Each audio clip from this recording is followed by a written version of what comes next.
Hello बच्चों, तो हम लोग देख रहे थे कक्षा 9 के विज्ञान के कुछ महत्वपूर्ण प्रश्न जो कि कारण बताइयों से हमने काफ़ी क्वेश्चन कर लिए और इम्पोर्टेंट जितने भी क्वेश्चन हैं वो सारे के सारे कर रहे हैं।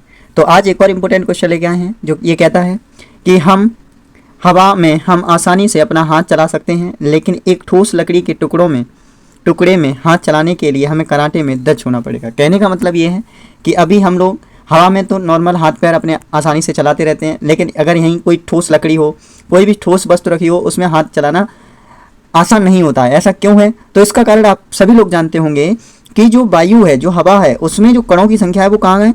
बहुत दूर दूर है। ठीक, तो जिससे क्या है, कण बहुत दूर दूर हैं तो आसानी से हम लोग हाथ पैर चला लेते हैं। लेकिन वहीं पर ठोस में क्या है कि कण बहुत पास पास हैं, तो पास पास होने से क्या है कि जगह कम खाली रहती है।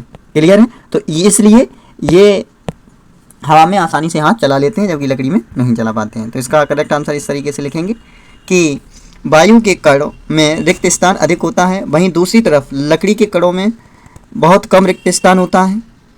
यानी कि वायु के कणों में बहुत रिक्त स्थान अधिक होता है, वहीं दूसरी तरफ लकड़ी के कणों में बहुत कम रिक्त स्थान होता है। साथ ही यह कठोर होते हैं, इसलिए हवा में हम आसानी से हाथ पांव चला सकते हैं, लेकिन एक ठोस लकड़ी के टुकड़े में हाथ चलाने के लिए कराटे में दक्ष होना पड़ेगा। क्लियर? यानी का ये याद रखना है कि जो कण थे, ठोस के जो कण होते हैं वो बहुत पास पास होते हैं और वायु में जो कण होते हैं वो बहुत दूर दूर होते हैं, जिसकी वजह से जगह खाली होती है। Okay, thank you.